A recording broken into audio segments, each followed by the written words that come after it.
Salve, salve a todos, muito bem-vindos ao nosso quarto encontro, no total de 6, meia dúzia, da disciplina de pós-graduação MBA, disciplina Internacionalização de Negócios na Era Digital. Então, todos sejam muito bem-vindos. Aqui, professor Fábio Capec, mais uma vez, com toda a energia para compartilhar com vocês as competências que a disciplina se propõe a atingir.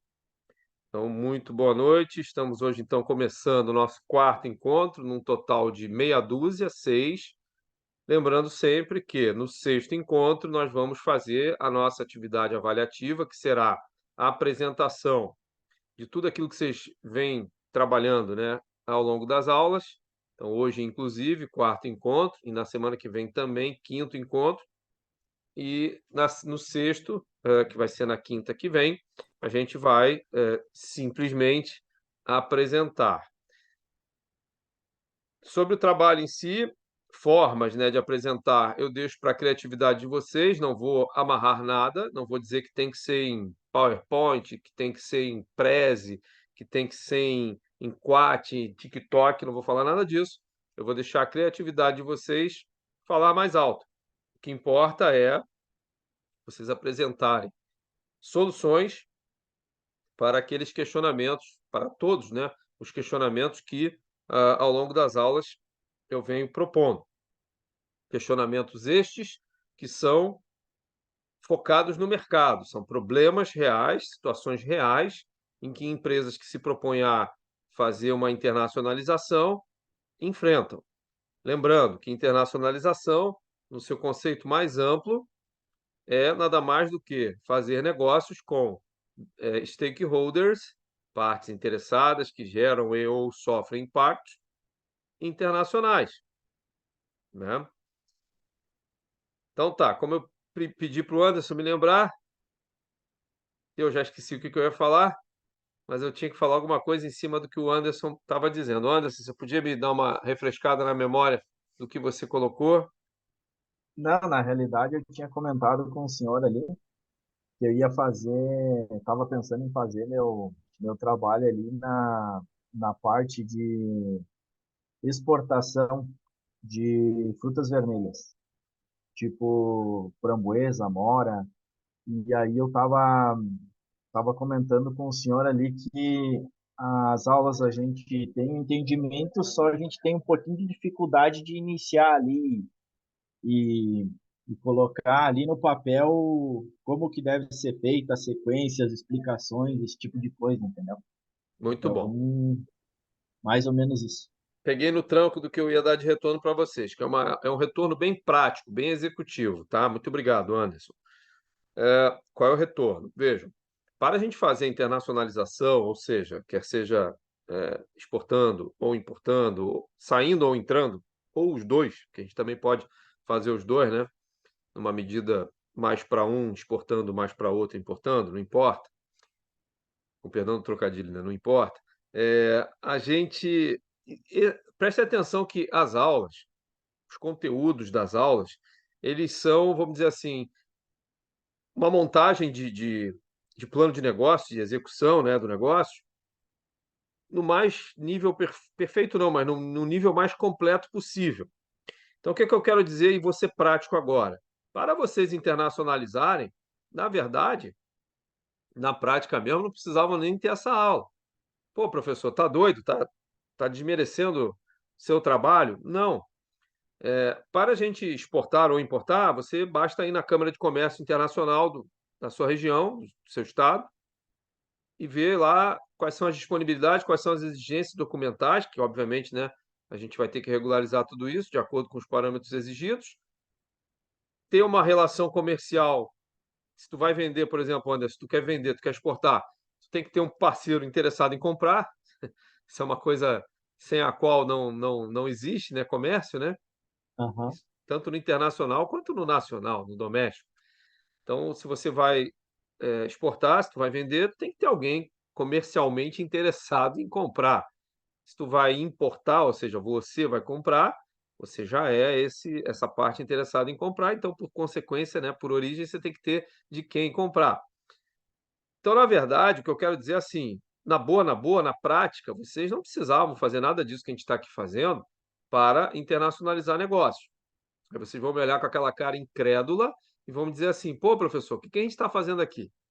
A gente está fazendo aqui, aí vou responder agora, planejando como internacionalizar de maneira muito mais efetiva, muito mais eficiente e muito mais eficaz também, por que não? Né? O que que é cada qual desse conceito? Eficaz é você fazer aquilo que você se propõe. Então, se você se propõe em exportar, então, à medida que tu vende, tu está sendo eficaz, tu está exportando. Ou, se você se propõe a importar, na medida que você executa isso, consegue importar, você está sendo eficaz. Eficiente é o quê? É fazer mais com menos. Ou seja, você vai otimizar os esforços, os recursos utilizados. Então, você vai exportar, importar, fazer qualquer tipo daquelas modalidades que a gente viu, né? Joint venture, fusão, aquisição, franchising, aliança, e nas exportações e importações diretas ou indiretas, de maneira a economizar recursos. E economizar não é só custo, né? É tempo, às vezes, intermediadores, porque daí você diminui o custo da coordenação, da governança. Isso aí é um troço que dá muito trabalho, tá? Dá dor de cabeça. É, economizar, melhorar, ter mais eficiência no SLA, no nível de serviço ofertado, acordado. Então, isso é ser eficiente. E o efetivo, que é o estado da arte desses dois primeiros, é você conseguir vender ou comprar, ou os dois, ter algum grau de eficiência e ter impacto. Então, às vezes, a sua operação, quer seja saindo ou entrando, ou os dois, ela não é tão grande assim, porque sempre tem uma empresa maior, né? Sempre tem alguém, algum capital, um grupo internacional, um fundo internacional que vai ter um aporte financeiro maior do que o que você está trabalhando, isso é sempre assim, né? Mas você pode ser, por exemplo, um negócio pequeno, mas ser efetivo no sentido de ter impacto, ou seja, por exemplo, tu vai vender lá um produto que reúne diferenciais competitivos, não vou nem dizer exclusivos, tá? Mas reúne diferenciais competitivos raros, difíceis de imitar, que não são trocáveis facilmente. Pô, não é o serviço da Andriele, né, que falou que ia ofertar. Ah, não, a Cristiane, serviços. Não é isso, Cristiane? Serviços, Isso, né? Tá, então isso. não é os serviços da, não são os serviços da Cristiane, poxa, mas vou contratar um outro aqui que é meia boca, o da Cristiane é top. Estou levantando tua bola, hein? Então, ser efetivo é você ter impacto. Você não precisa ser a maior operação, você não precisa ter o maior ticket médio, né, da operação comparativamente à concorrência, mas você é efetivo. Então, resumindo, eu estou falando isso em função do que alguns me colocaram no início aqui, que eu perguntei antes de começar a gravar, como é que vocês estavam se sentindo na aula, né? Aí, quem se manifestou, em sua maioria, manifestou um ponto em comum. Qual? Que no primeiro momento teve dificuldade ali, principalmente na primeira aula, de fazer o planejamento estratégico, aquela coisa, e depois ir conectando, né, cada bloco de competência que a gente foi trabalhando, mas depois foi pegando, beleza. Então, o que que eu estou dizendo para vocês? Que, na verdade, não precisava fazer nada disso. Vocês poderiam simplesmente ter um negócio, ter uma parceria internacional, quer seja alguém que compre, quer seja alguém que venda para vocês, ou os dois, e na Câmara de Comércio, local, mais próxima, e estabelecer a relação ali, formalizar a relação. Porque, na verdade, para você fazer uma relação internacional, você não pode fazer, como diz a música do... Oh, meu Deus, me fugiu agora. Nem Mato Grosso, por debaixo dos panos para ninguém saber. A gente tem que formalizar perante os órgãos governamentais. Para quê? Para que haja o aval legal daquela operação. E, obviamente, todas as consequências arrecadatórias, né? Impostos, tributos em gerais. Então, não, o que eu quis dizer é isso. O que a gente está fazendo aqui em aula é refinando essa capacidade de vocês. Ou seja, para que vocês não simplesmente trabalhem por espasmos, matando um leão por dia. Então, você pode sim arrumar alguém que compra alguma coisa de vocês lá fora e vender. Na Capec a gente tem lucro. Tudo bem, mas se não faz um planejamento de negócio, por exemplo, você pode correr o risco de amanhã não ter mais essa operação, porque você não planejou os impactos daquela operação, ou o dimensionamento daquela operação. Quem está comprando de ti está comprando por quê? Está comprando porque o teu produto é bom em termos de qualidade, está comprando porque o teu preço é bom, foi uma compra no desespero, foi uma compra porque você estava fazendo uma Black Friday. Qual é a motivação? Qual é o planejamento? Então, a gente está aqui na aula para proporcionar à operação de internacionalização que vocês venham a fazer uma longevidade, uma endurance maior, né? Uma concretude, uma robustez melhor. Entenderam por que que a gente está fazendo todo esse planejamento? Então, se vocês, na hora que forem para a prática, tiverem algum tipo de dificuldade, e eu não digo nem dificuldade necessariamente, mas tiverem ali alguma falta de clareza quanto a, por exemplo, qualquer competência que a gente tenha trabalhado aqui, não achem que por isso não farão uma boa internacionalização. Não, não quer dizer isso. Se vocês daqui a pouco, eu vou dizer para vocês até uma maldição aqui, tá? Não há planejamento que não mude depois que a operação comece. Maldição. Ou é fato, não é nem maldição, é fato. Você planeja não para acertar a mosca, mas para direcionar melhor e depois ter que ajustar menos. Você planeja para isso, para não ficar a la louca, né? E aí dá o azar de daqui a pouco não saber por que deu certo, dá o azar, porque daqui a pouco não sabe por que deu certo o negócio, e aí você não investe naquilo que deu certo. Então você vendeu bem, mas não vendeu porque o teu preço estava bom, vendeu porque o teu produto comunicou uma qualidade que interessou para quem comprou. Se você não põe isso num planejamento, significa que você não vai investir em melhoria contínua naquele atributo que foi eventualmente o atrativo externo, por exemplo. Podendo inclusive ser o preço, né, custo baixo e tal. Mas pode ser uma entrega melhor, pode ser uma rastreabilidade, sob os pontos de vista do meio ambiente, social, melhor. Então, para isso serve planejamento. Mas eu repito, a operação em si, vocês vão, se é que não conhecem já, né, conhecerão operações que eventualmente aconteceram, até prosperaram, em alguma medida, sem nada desse planejamento aqui. Qual é a validade desse planejamento que a gente está fazendo, e vai continuar hoje na próxima aula, é dar uma robustez maior. Vocês vão diminuir riscos para que a operação de vocês não dê certo. Diga, Rodrigo. Professor, eu fiquei numa dúvida nessa questão que tu falou. Ah, mas assim, deu um negócio agora. Porque quando a gente compra, por exemplo, da AliExpress, nós como os consumidores finais, tipo, é tranquilo, eu compro, vai vir pelo correio, eu não tenho. Teoricamente, vai passar pela taxa da alfândega e eu não preciso me preocupar com impostos. Isso é porque tem um acordo? Porque imagina que eu sou um consumidor pequeno, que eu faço aqui uma peça de roupa. Eu poderia vender para alguém lá fora sem toda essa burocracia, correto ou não? Correto. Aí você está puxando matemática que não faz parte do escopo da nossa disciplina, que se chama, vamos anotar aqui no chat. Isso é importante, que bom que você perguntou. Que se chama Incoterm. Alguém já ouviu essa expressão? Sim. Não? Incoterm é o seguinte: são as modalidades de tributação.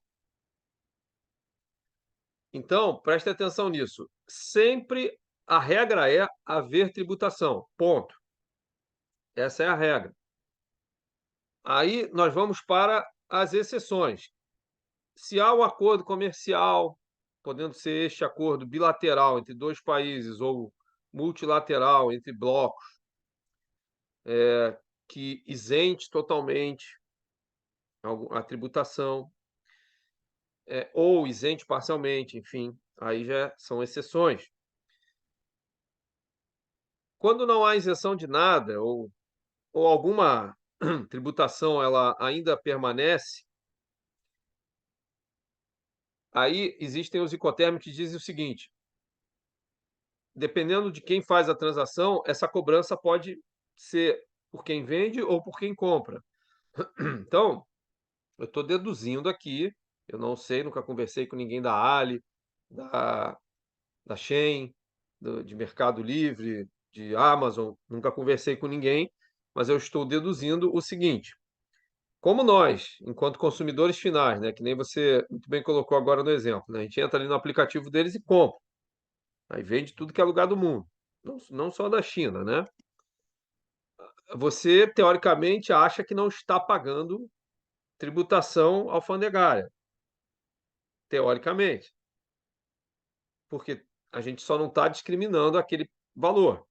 Você paga ali o preço já fechado ali, para comprar um barbeador elétrico, vai custar não sei quantos reais ali já convertidos, porque na verdade é em dólar, você vai pagar aquele valor ali. Naquele valor já está embutido tanto essa questão de tributação, como outra também, que você acabou não perguntando, Rodrigo, mas como eu trabalho em logística, eu tenho que dizer, existe o transporte, né? Existe a logística toda, né? De porto, qualquer que seja o porto, né? Porto, navio, aeroporto, etc. Só que a gente, quando vai pagar, a gente não vê isso, né? Eu, pelo menos, não vejo. Alguém já viu isso? Discriminação desses valores? Quanto que é tributo, quanto que é de logística? Você paga ali o preço que está cobrando, que o aplicativo está cobrando, não é assim? Eu acho que depois talvez dá nota, né? Mas É, eu na também não nota às recordo vezes de olhar aparece isso. algumas coisas, na nota às vezes aparece, mas para fechar a transação, não, você não administra isso, né? Então, existe essa coisa dos incoterms, tá? Que tem ali, pela empresa que vende, já a definição. Normalmente, tá? Eu não sou especialista nesta área, mas normalmente, quando se faz uma venda B2C, o que é uma venda B2C? Vocês podem me dizer? Um negócio B2C, não uma venda. Um negócio B2C, já vou colocar o outro B2C parente dele, é que é o quando tem B2B. O que é B2C. B2C? Fala aí, Rodrigo. Não é o B2C? Isso, B2C, Não. vai. É, vende para outro. Tá, o É B2B venda é direto direto ao ao consumidor? cliente. Esse é o B2B, né? É o Business to Customer, que é o B2C, B2C, e o outro é B2B. Business to Business, né? Negócio para negócio. Normalmente, de novo, eu não tô com toda a propriedade para falar isso, porque realmente não é a minha área de especialidade. Mas eu acredito que todo B2C, que é o caso desses aplicativos, quando a gente entra na qualidade de C, né, na qualidade de customer, normalmente o Incoterm utilizado é aquele que quem vende já está pagando e não recaindo sobre nós. Há possibilidade disso acontecer, mas normalmente em aplicativos não é assim, porque daí já complexa demais, aí já afasta, etc. Mas quem está vendendo está pagando. E lembrando, pagando se a relação ali bilateral ou em bloco entre os países considerados não isentam, parcial ou total, tá bem? Então, por exemplo, no Mercosul, você tem aí isenções parciais, né? Porque tem limite, né? Então, quem vai ali, aqui no Rio Grande do Sul, a gente vai ali para Jaguarão, fronteira com o Rio Branco, Uruguai, ou Santana do Livramento, ou lá na ponta, lá em Uruguaiana, que é Passo de los Libres, não é isso? A gente tem ali a livre fronteira para comprar, mas tem limite, correndo o risco de você, na hora de voltar, separado ali na fiscalização da Receita Federal, e se não tiver com os valores legalizados, ter problemas. Então, é isso, Rodrigo. Normalmente, nas relações como esse cenário que você exemplificou, elas são do tipo que isentam quem está comprando de ter que pagar. Mas existe isso também, e eu falo isso porque eu já fiz isso, tá? Uma vez eu comprei um livro da Inglaterra, só achei lá. Mas aí a instituição, eu comprei de uma universidade. A instituição, para me vender, ela me falou: ó, você vai ter que pagar aqui a taxa tal. e não a gente. E aí eu tive que pagar, eu tive que mandar um invoice para eles lá, e aí eles me mandaram lá o produto. Depois que eu pagasse, tivesse pago para eles também, claro. Então é assim, sempre há uma tributação. Esta tributação ela pode, a depender dos acordos eventualmente existentes, ser suprimida, total ou parcialmente, mas sempre há a previsão de alguma tributação. Por exemplo, no Brasil agora, eu não sei efetivamente se isso já está vigendo, a tributação para esse tipo de compra é até, ou melhor, é a partir de quantos dólares? 50, né? 50, né? Então, até 50, em princípio, há, pela nova legislação, uma isenção. Convertendo aí em reais, dá algo em torno de R$ 250, né? Então, é isso. Tá bem? Rodrigo, beleza? Tá. Moçada, então vamos nessa. O que que nós vamos ver hoje? Nós vamos trabalhar gestão de riscos. Por quê? Vamos fazer uma contextualização, de tudo que a gente viu até agora. Falem para mim, o que que nós vimos na primeira aula? Falem vocês, por favor.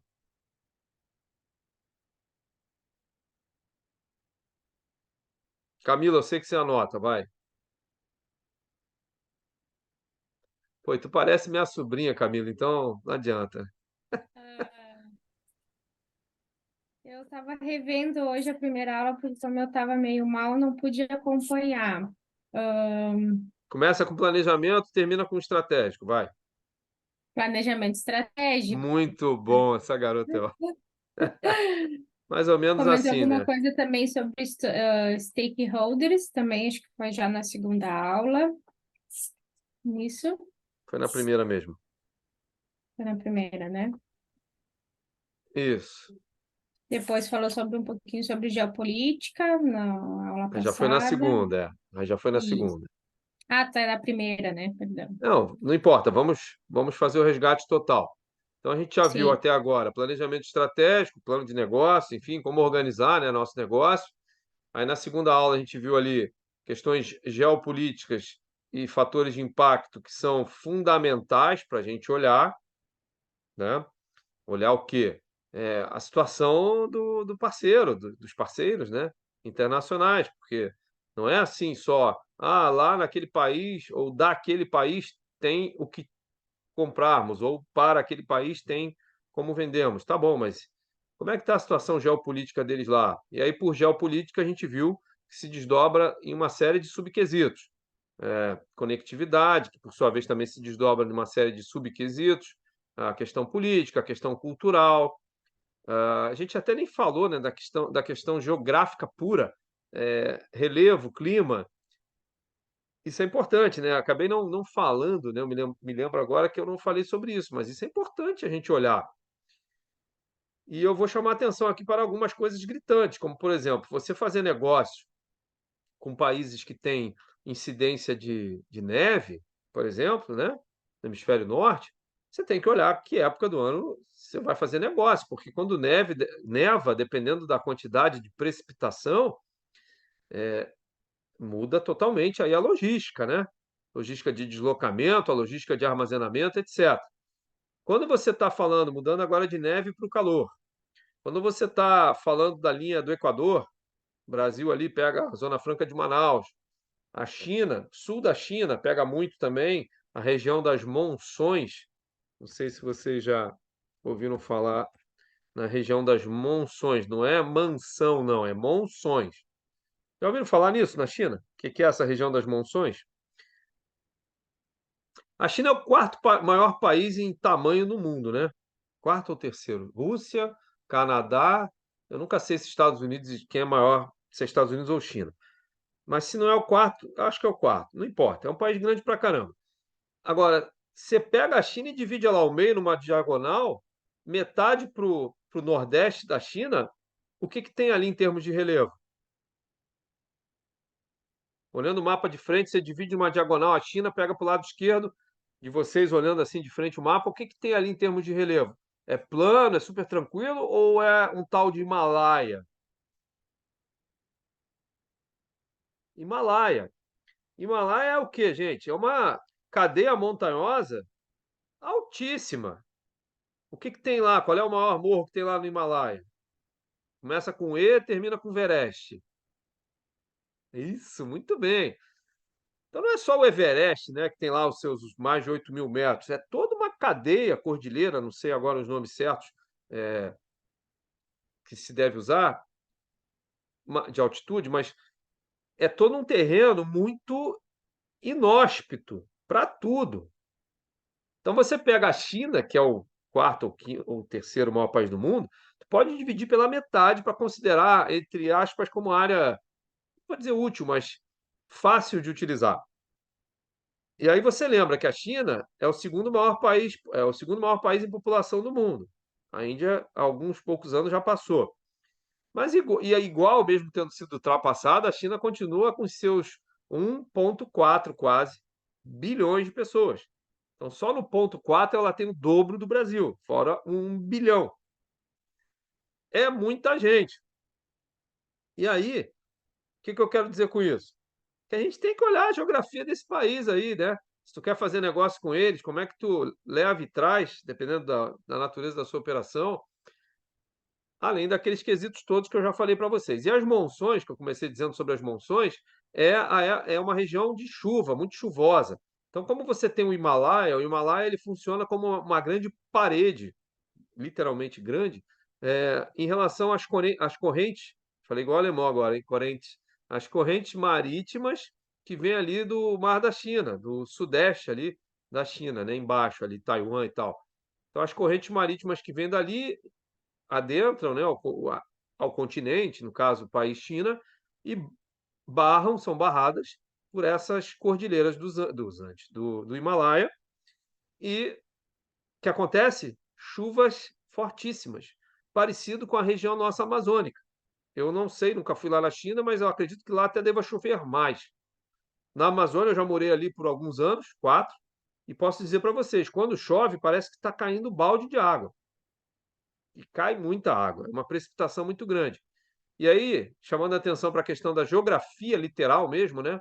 Fazer negócio com países que têm questões de chuva também é muito importante, como a China, como a Amazônia nossa, ali a Zona Franca.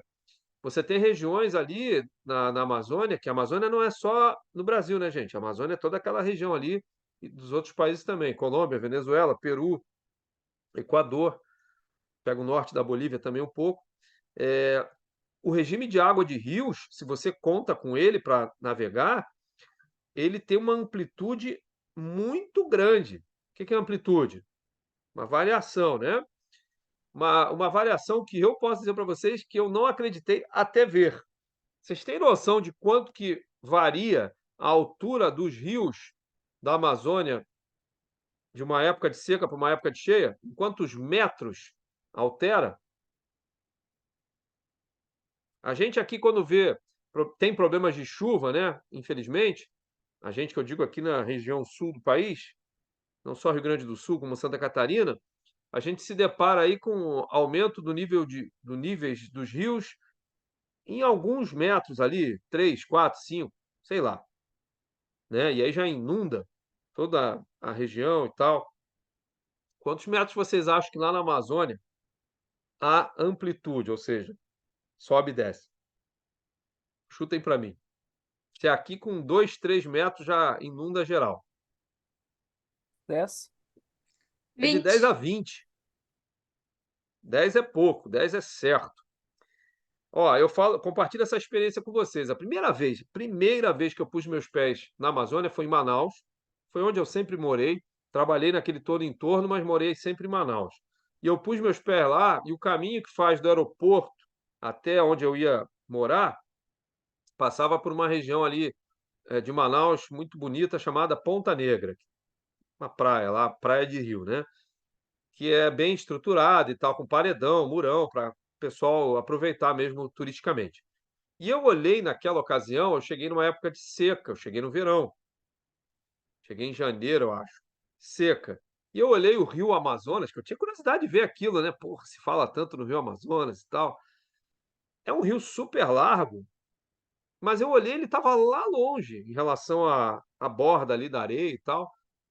fiquei olhando e tal, tinha um motorista ali me pegando, e o motorista percebeu que eu era alienígena, né, dali, né? E aí ele falou assim: o senhor sabia que essa água, que estava lá longe, lá no meio, ele falou assim para mim: sabia que essa água às vezes transborda aqui em cima? Aí eu comecei a olhar o que seria o aqui em cima, quantos metros? Aí eu, no meu olhar, assim, pô, muito mais de 10 metros tinha só do paredão, do muro, né? Da contenção ali. Fora o quanto a água ainda teria que caminhar lá do meio do rio para cá, porque estava seco, né? Tinha um areal lá, como se fosse uma praia, só que de rio. E isso, um rio de largura com 10 quilômetros. Aí você vê o volume d'água, o absurdo. Tá, isso tudo para falar de geopolítica, geografia, como é importante, beleza. Aula passada, o que a gente viu? Nós vimos os diversos tipos de internacionalização, né? Então, importação, exportação, direta e ou indireta, franquia, franchising, joint venture, aliança estratégica, fusão, aquisição. Muito bem. O que nós vamos ver hoje? Então, gestão de riscos. Por quê? Porque para fazer todas essas operações, todo o planejamento ali que a gente trabalhou até hoje, tudo tem um risco, né? O que é um risco? O risco é a probabilidade de algo não dar certo, de algo não acontecer de acordo com o planejamento. Então, preste atenção: risco é toda incerteza que a gente vai colocar uma capacidade probabilística ali em cima. Então, por exemplo, se eu vou fazer negócio com um determinado país, não importa se comprando ou vendendo, tá? E aí eu vou aqui só fazer uma análise pontual a respeito de um quesito. Conectividade de internet. Como é que é a conectividade de internet daquele país lá? Ah, porque é importante para nós, que eu quero botar um marketplace, coisa que a gente vai ver na aula que vem. A gente vai trabalhar na aula que vem soluções tecnológicas, né? Então eu quero botar um dropshipping lá naquele país lá, para atender aquele país. Muito bem. Só que eu preciso saber como é que tá, como é que é a conexão. Aí a gente vai avaliar, né? Tu vai fazer toda uma análise, uma anamnese, né? De como é que tá a infraestrutura, os serviços de conectividade de internet daquele país. Aí você vai ver, vai ter que descobrir como é que é, qual sinal que tem, como é que é a cobertura de antenas, que não basta ter o sinal 5G hoje, né? Mas tem que ter antenas. Como é que é a estabilidade do sistema, porque também não basta ter o sinal, não basta ter antenas e toda hora ficar caindo. Então você vai refinando essa análise, tu vai avaliando também como é que é a, a distribuição de gadgets por conta da população. O que são gadgets? E aí, dona Lara, abriu o seu vídeo, muito bom. Jennifer também, que eu não tinha cumprimentado. O que são gadgets?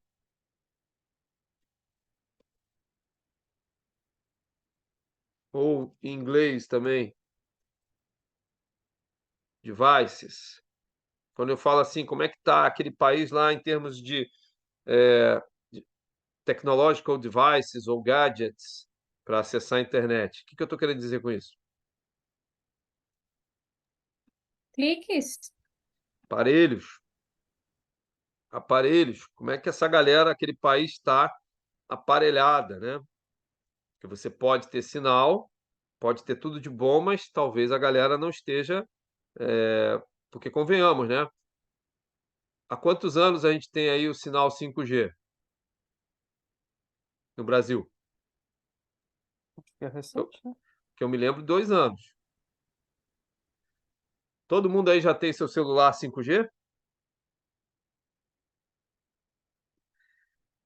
Tenho certeza que mesmo todos tendo aqui, conhecem, devem conhecer pessoas que não têm, porque ainda está muito caro, né? Eu acho um absurdo, só um parênteses aqui, um desabafo, né?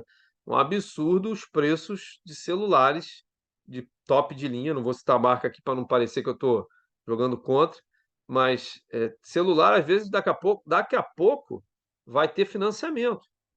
Não é financiamento da loja, não. Financiamento de banco. Você acha que já tem, na verdade, né? Já tem Mom- planos por Pois banco. é. Momento deprimente aqui, velho, tá? Arcaico meu. Eu sou de uma época que telefone, não celular, né? Nem existia celular. Mas telefone de linha era um ativo nobrésimo, que você até trocava por terreno.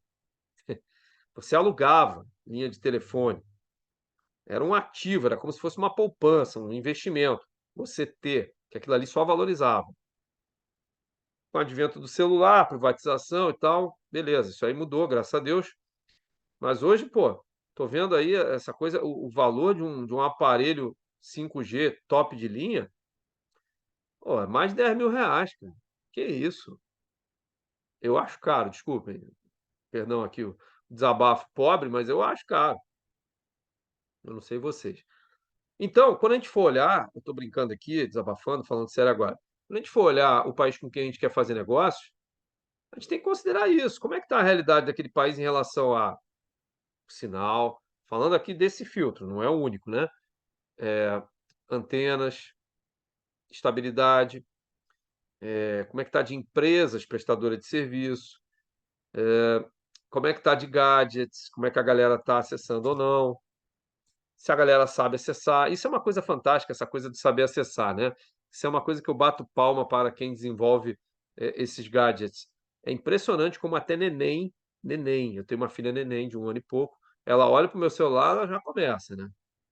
É impressionante. Eu posso estar com chocalho, posso estar com o que for ali, meter o celular na frente, parece um craque. Já quer aquilo. E tu pega a criança um pouquinho maior que já manipula, que não é o caso da minha neném, sei lá, de 2, 3 anos, é tão auto-intuitivo que até a criança dessa idade já consegue manipular. Então, pelo menos a qualificação, né, do recurso humano para o uso, até estamos bem. Bom, mas isso tudo, eu estou falando para dar um exemplo de que a gente tem que fazer também uma gestão de riscos para ver se quais são. Aí agora eu vou mostrar para vocês a metodologia, né, de como fazer a gestão de riscos. Mas primeiro eu preciso que vocês entendam. Então, risco, gente, é todo fenômeno ruim, né, que pode impactar negativamente a consecução dos objetivos propostos por nós. Então, se a gente quer importar, quais são os riscos que a gente tem que gerenciar? Todos aqueles fenômenos que podem atrapalhar, impactar, numa medida ou outra, a nossa importação. Ou, se eu quero exportar, mesma coisa. Quais são os fenômenos que podem impactar negativamente essa minha exportação? Ou, se eu quero fazer uma joint venture, quais são os fenômenos? E assim por diante.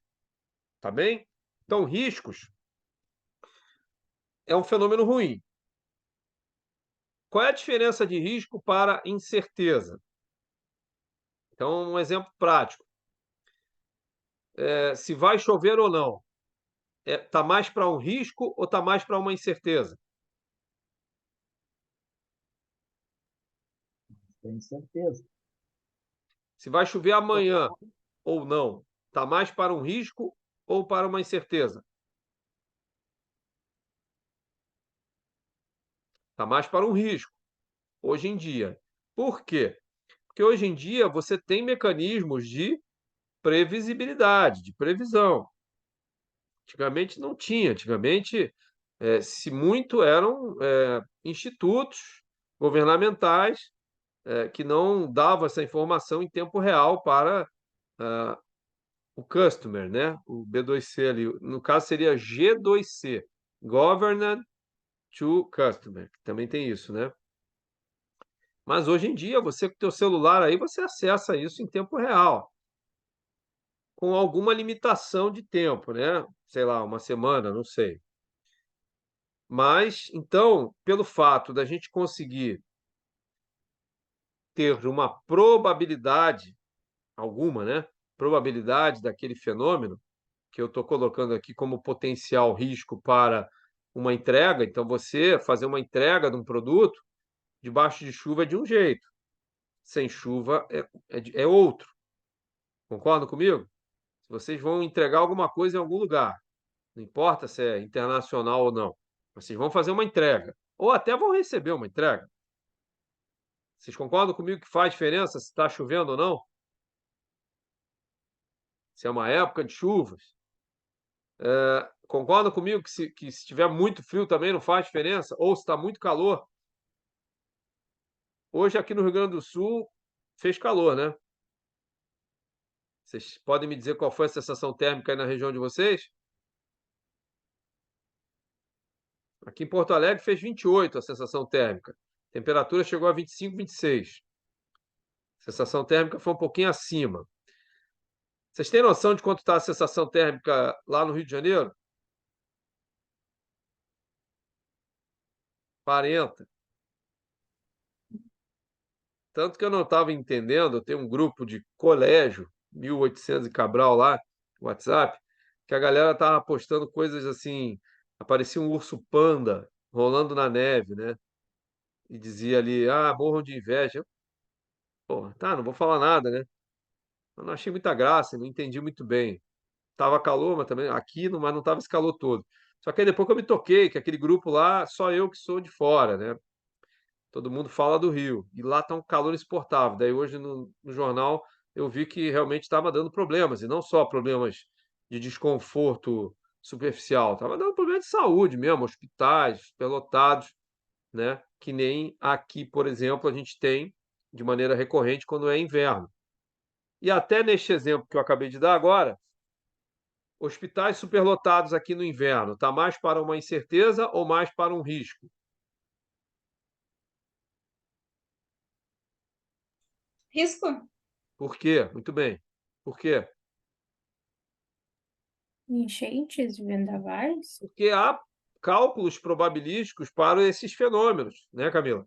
Tempo frio no inverno, tempo esfria. E não é só a temperatura, você tem mais chuva, você tem mais vento, você tem mais todo aquele conjunto climático que afeta a saúde e, consequentemente, vai afetar a prestação de serviços de hospitais, postos médicos, etc., né?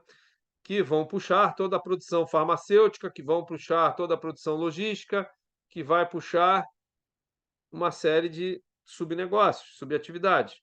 Então, isso tudo está no campo do risco. Então, que a gente tem que avaliar quais são os riscos de aumentar mais, aumentar menos, se vai ter laninha, se vai ter oninho, mas é inverno. Assim como ao contrário no verão. Empresas que trabalham com bebidas geladas, cerveja, refri, água, etc., não podem ser surpreendidos pelo verão. E deu calor. Pô, já é provável que no verão faça mais calor. É claro que no meio do verão fazer um invernico, aí sim é uma exceção, aí não é, a probabilidade é muito baixa. Até confesso que nunca não lembro, eu moro aqui no Rio Grande do Sul já tem 22 anos, não lembro de invernico. Eu lembro de veranico no meio do inverno. Veranicos no meio do inverno, eu lembro. Agora, invernico, estou inventando esse nome. No meio do verão, eu não lembro. Mas invernico, perdão, veranico no meio do inverno tem. E aí, todo mundo que vende produtos de consumo perfil mais frio tem que dar aquela corrida e tal. Então, gente, riscos é diferente de incertezas. Incerteza, o nome já diz, você não tem certeza de nada. Agora, prestem atenção nisso. Se vocês, na hora que forem internacionalizar, avaliarem lá naqueles fatores de impacto todo que a gente trabalhou na aula passada, que tem impacto, por exemplo, política, né? Política a gente sabe que tem impacto, não só no nível nacional, país, como nos níveis menores, a depender da organização daquele país ali. Mas olhando só governo nacional, né? Então a gente sabe que política, dependendo de quem for eleito, né, quais ideologias, etc. e tal, faz diferença para os negócios, direta e ou indiretamente. Ok, eu, obviamente, aqui não vou entrar no mérito do que eu acho melhor ou pior, não é o caso, mas a gente sabe que tem diferença. Só que você. Então, beleza, você viu que tem um governo com perfil mais para tal lado, em termos de negócio, que vai assumir aquele país. Só pelo fato de você já saber, e eleições normalmente ocorrem antes da virada do ano, então, ou seja, você tem ali uns 2, 3 meses antes para, entre aspas, adequar alguma coisa, só por esse fato não quer dizer que deixou de ser uma incerteza. Vai assumir um governo agora que é a oposição àquele que vinha antes e eu já tinha negócio. E esse governo que vai vir agora tem uma ideologia econômica, vamos pegar aqui só no campo econômico, bem diferente do governo anterior. Ah, mas é só ano que vem que assume, mas ano que vem é daqui a 2 meses, 3. E aí todo investimento em infraestrutura que você fez, todo investimento, enfim, na produção, naquela relação, como é que vai ficar? Então, olha que interessante. Aí a gente tem que olhar também a questão das legislações. Tem contrato, não tem? Como é que se lida, se respeitam os contratos naquele país? Aí olha a complexidade. Eu só estou querendo mostrar para vocês que, apesar das vezes a gente ter um fenômeno que a gente sabe que impacta na internacionalização, é difícil da gente gerenciar o risco. Ou seja, a gente, apesar de saber, a gente não vai conseguir fugir das incertezas. Então, o Brasil hoje, nós temos muitos problemas não, o Brasil, tá? De mudança de interpretações de contrato. Por quê? Porque as leis mudam. O contrato, ele se baseia em leis. Vocês sabem me dizer quais são as legislações brasileiras que regulam contratos?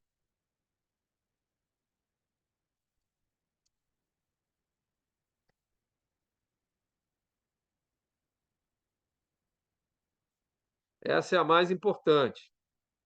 Lei Federal 10.406, eu até peço que confiram aí para mim para ver se eu não errei no número, mas é o Código Civil, tá? A partir do seu artigo 421. E aí vai até 500 alguma coisa, são 70, 80 artigos que regulam essa parte de contratos. Então, existe lei que regula no Brasil e não posso dizer em todos os países do mundo, porque eu não conheço todas as legislações, mas acredito que sim. Mas a gente tem que olhar para ver se tem, para ver como é que é, para ver se, quando assinar um contrato, independentemente do governo que muda e mude a legislação que anteriormente vigia vai ser mantida. A gente tem que olhar isso, porque senão, daqui a pouco a gente corre riscos, né? Ou pior, incertezas. Então, o que a gente vai fazer hoje?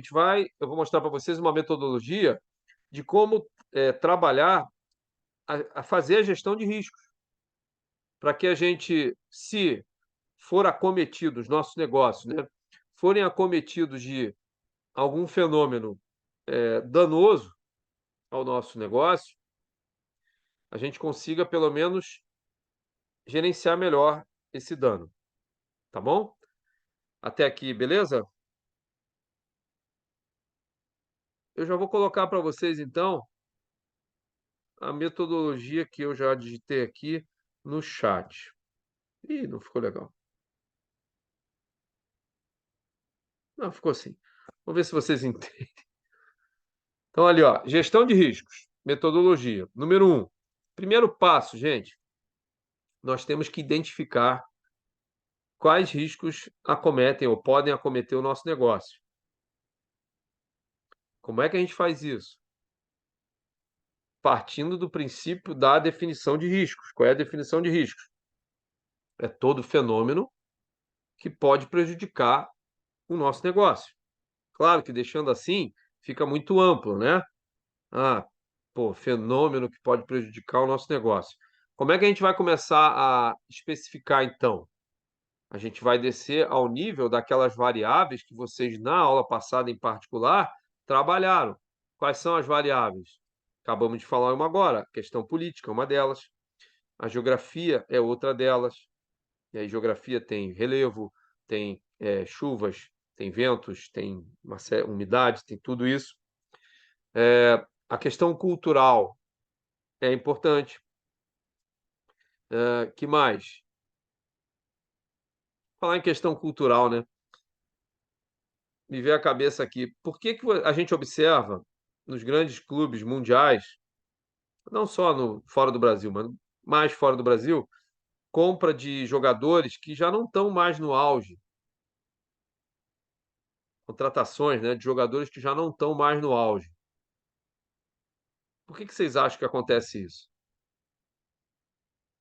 Já se foi o tempo que a renda, há muito tempo, que a renda que esportes como futebol, não só, mas como futebol, lutas também, já se foi o tempo que a maior forma de geração de renda advinha da, da assistência presencial, ou seja, você ir lá no jogo assistir, ou na luta, ou sei lá no quê.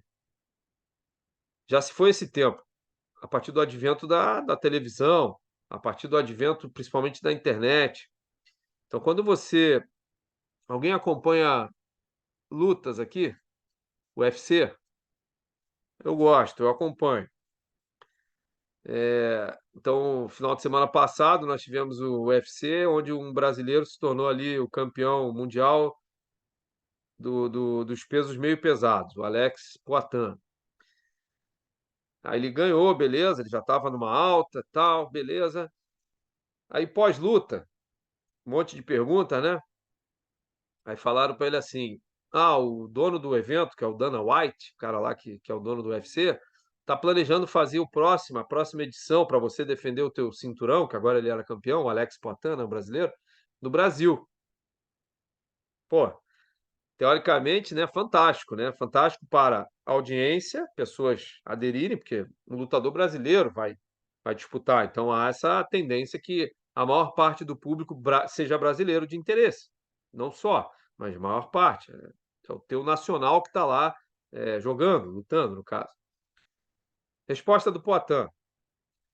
Maravilha, legal, pô, Brasil, aquela coisa toda, mas meus fãs, vai ser bom para a minha identidade nacional e tal e coisa, mas lutar no Madison Square Garden, que é lá em Nova York, dá muito mais dinheiro. Por dois motivos. Primeiro, porque lá é Nova York. Nova York é a vitrine do mundo. Segundo, a renda que advém de qualquer tipo de evento esportivo, não só o UFC, não só futebol, hoje em dia é muito mais por pay-per-view. O que antes era só televisão, que também televisão pagava pelos direitos de transmissão, hoje também tem os pay-per-views, né? Pagar para ver. E a maior parte da renda advém dali, dos pacotes fechados, enfim. Fora venda de, como é que se fala? De souvenirs.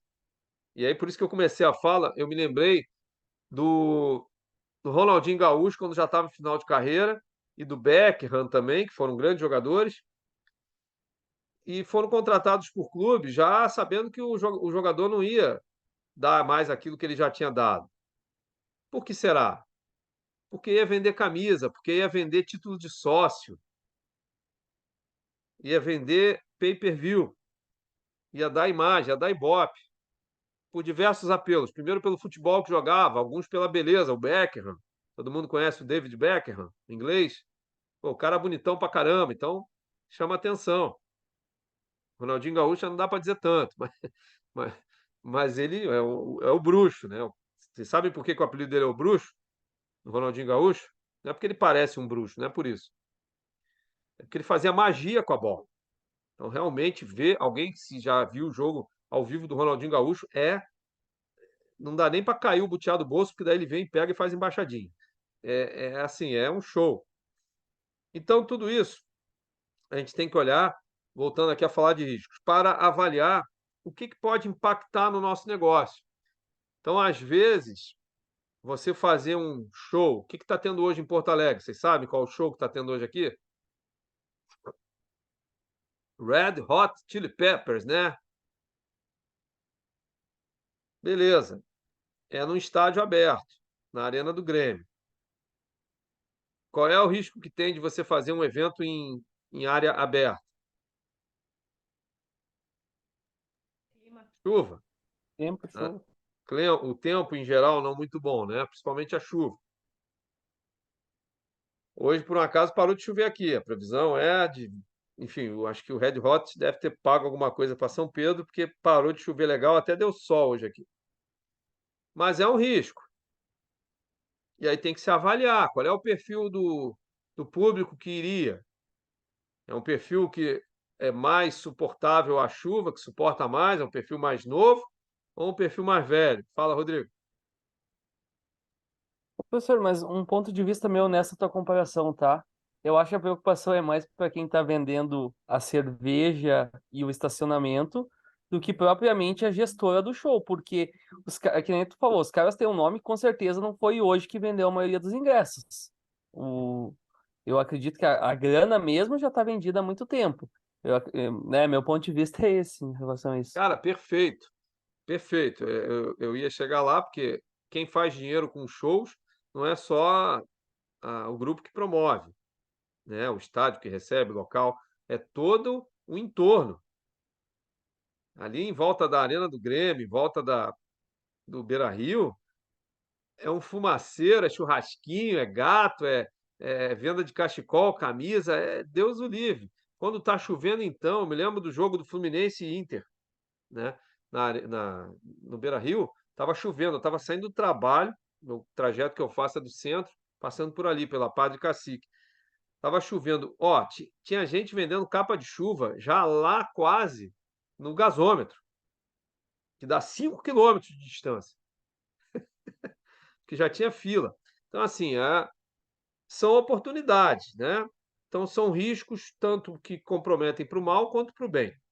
Então, a primeira coisa que a gente tem que avaliar, quais são, número um, né, identificação dos riscos. Quais são os riscos que podem acometer o nosso negócio? Hello, Adriana. How are you doing?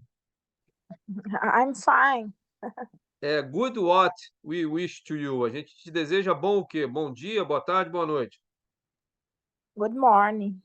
Morning? Good night. Boa Pois é. noite já. Qual é o fuso? São 5? É 3 horas. Agora é 3. 11h08. Tá bom. Tá. Então, good evening, né? Good evening. É isso aí.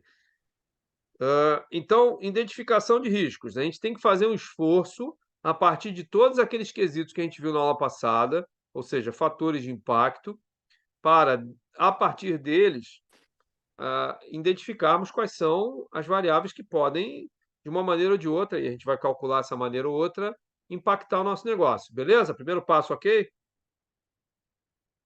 Segundo passo, classificação dos riscos. O que seria essa classificação? É a gente categorizá-los, né? Se a gente fizer a identificação dos riscos a partir dos fatores de impacto, essa classificação ela já praticamente foi respondida. Ou seja, os riscos eles serão de ordem tecnológica, eles serão de ordem climática, eles serão de classificação, né? Quando eu falo ordem, classificação, serão de classificação urbana, deslocamento urbano, sei lá qual a classificação que você vai dar, não tem tabela prevendo os nomes exatos. Por que é importante a gente categorizar, classificar os riscos? Porque dependendo das similaridades dessas categorias, dessas classificações, a gente vai ter similaridades para o ponto 5 ali, que é o tratamento. Tá? Então, a partir do momento que a gente consegue agrupar, classificar em grupos com semelhanças, né, de manifestação do risco, consequentemente, a gente também vai ter semelhanças de tratamento, que a gente já vai ver quando chegar no número 5 como tratar. Tá bom? Então, classificação de riscos. E, além disso, também, um a mais aqui, empresas que são SA, Sociedade Anônima, que tem capital aberto, elas têm que prestar contas, né? Tem que fazer balanços e tal para os seus acionistas. É importante ela ter essa explicação para os seus acionistas, porque, por exemplo, que supondo que se identifique um risco de ordem ambiental, chuvas, sei lá o quê, por que se investiu agora no reforço das telhas Brasilites da planta de produção? Vocês têm noção? Todo mundo conhece telha Brasilite? É aquelas telhas maiores, né? Qual é a milimetragem, a grossura normal de uma telha Brasilite? Normal. 6, não é? 6, 7. 4 a 6. 4 ou Isso. 6. Né? É o que mais se vende, 4 ou 6 milímetros. Aí eu pergunto para vocês, toda vez que cai granizo, essas telhas arrebentam. Aí vocês vão me olhar e dizer assim, pô, o que você quer, né? Já viu o tamanho dos granizos que caem? tirando granizos extraterrestres gigantes, quando é granizinho, poderia não arrebentar se fosse uma brasilite um pouquinho mais espessa, de 8, de 10 milímetros, 1 centímetro. Mas aí, o que a gente tem que avaliar? Quanto mais grossa, mais cara fica. Essa análise até serve para a nossa casa, né? Quem já bota a telha dessa em casa tem que saber que uma hora ou outra vai subir lá. E se não botar aquela tábua para espalhar o peso, vai concentrar o peso na hora de pisar e vai quebrar. Se a telha estiver molhada, então, mais fácil ainda quebra. São análises que a gente faz. Mas o análise aqui, indo para o item 3, se trata de probabilidade e impacto. Então, no número 1, eu identifiquei o risco. Vou me ater aqui a um risco para seguir a sequência, tá? Risco de climático, chuva. Supondo que chuva prejudique o meu negócio, qualquer que seja ele que eu vou internacionalizar. Classificação do risco climático, beleza. No número 3, quando eu for fazer análise, eu tenho que ver qual é a probabilidade de chover. E em chovendo, quais são os impactos decorrentes. Essa metodologia, gente, que eu estou apresentando para vocês, ela se chama metodologia COSO, tá? Que é um comitê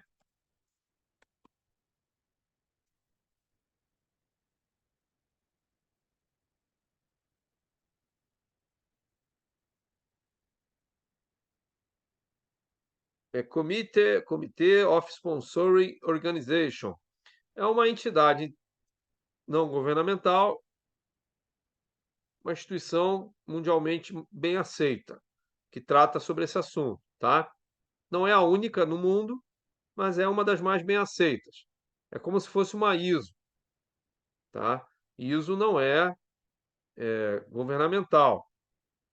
Alguém sabe dizer de que país é as normas ISO? Lembrando o que é ISO, né? Vocês podem me dizer o que é ISO?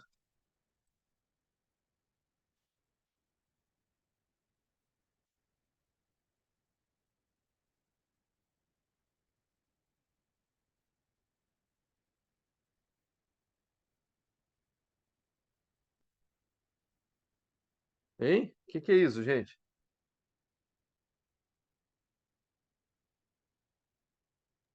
Organização Internacional de Normalização. Ih, faltou um N ali, ó. International Standard. Faltou um N depois do Ali. Standardization Organization. Parece um Embromation Society, né? Eu posso estar errando numa letra ou outra ali, mas é padronização, a organização da padronização internacional, de acordo com assuntos diversos. Então, ISO 9000 é para processos gerenciais. ISO 14000 é para o quê? Ambiente. Meio ambiente. ISO 26000, responsabilidade social corporativa. 22.000, alimentos. E assim vai, tá? 18.000, segurança no trabalho, segurança ocupacional. Tá? Agora é 45, não é mais 18. Ah, não é? 45? É 45.001 para segurança do trabalho. Desculpa, Rosângela, cortou. É 45 o quê? 45.001. Ela é para segurança do trabalho. Continua sendo o OSHAS? Não Ih, lembro agora se Organization, ela Health, teve Statements, Assessments. Acho que é assim. Acho que é assim. É Organization, Health, Safety, Assessments e o S final, acho que é System. Mas tudo bem, obrigado, então. Obrigado. É 45.001, tá. ela teve uma mudança, agora eu não me lembro quando que foi, mas ela mudou, ela não é mais 18. Beleza. Nós temos aí a ATF, que daí é um conglomerado, né, de normas, não é uma só, tem segurança do trabalho, tem padronização. Nós temos a SASMAC, que é mais na área de transporte. Então, a gente tem uma série de normatizações. A que trata aqui sobre riscos É a Oxas. Então, eu estou digitando de novo ali para quem tem entrado depois não ficar sem enxergar ali no chat, tá? Então, desculpa, eu falei Oxas, é aquoso. Perdão, é aquoso, né? Então, o número 3 ali da análise, então a gente tem que calcular a probabilidade de impacto. A metodologia aquoso, ela preconiza o seguinte método, tá? Então, você vai atribuir números para probabilidade e números para impacto. Esses números vão variar de 1 a 5, sendo 1 mais baixo, 5 mais alto, tanto para a probabilidade, então de 1 a 5, como para impacto, também de 1 a 5. Então, ou seja, no meu exemplo aqui, chuva. Se o risco que eu estou no número 1 identificando como chuva, eu vou ter que atribuir ali um valor de 1 a 5 quanto à probabilidade de chover. Então, eu vou olhar, sei lá, em algum tipo de aplicativo e está dizendo que lá vai chover, lá também vai falar em termos de percentuais, e eu vou, então, atribuir ali um número. Supondo que a probabilidade seja muito alta, vai ser algo em torno de 4 ou 5. Se ela for muito baixa, vai ser 1 ou 2. Se ela for média, vai ser 3.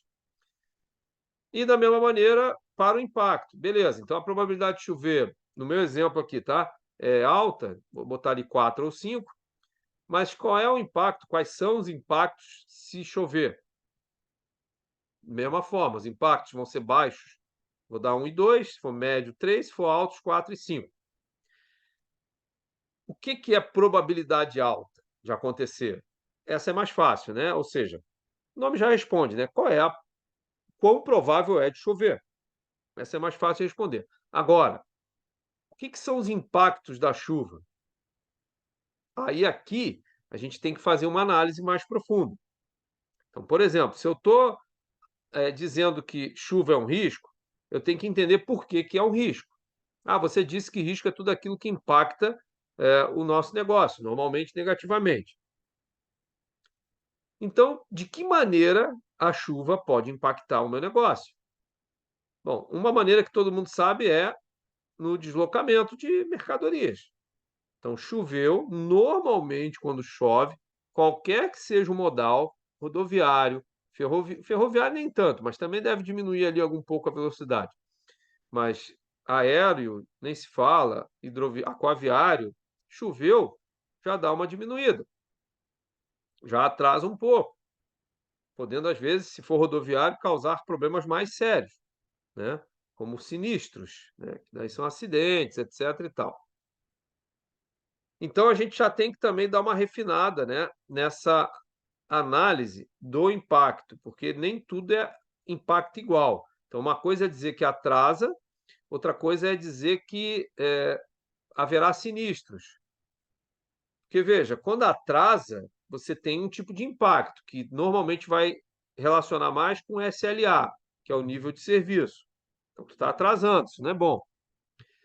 Agora, se é um impacto do tipo sinistro, sinistro gera impacto no seguro. Todo mundo entende sinistro? Quando eu falo sinistro? Sinistro não é, oh, isso é sinistro, assustador, né? Sinistro é um evento que causa acionamento de seguro, né? Então, sinistro pode ser um acidente, pode ser um incidente, e estes podem ser causados por diferentes causas, né? Furto, roubo, calamidade natural,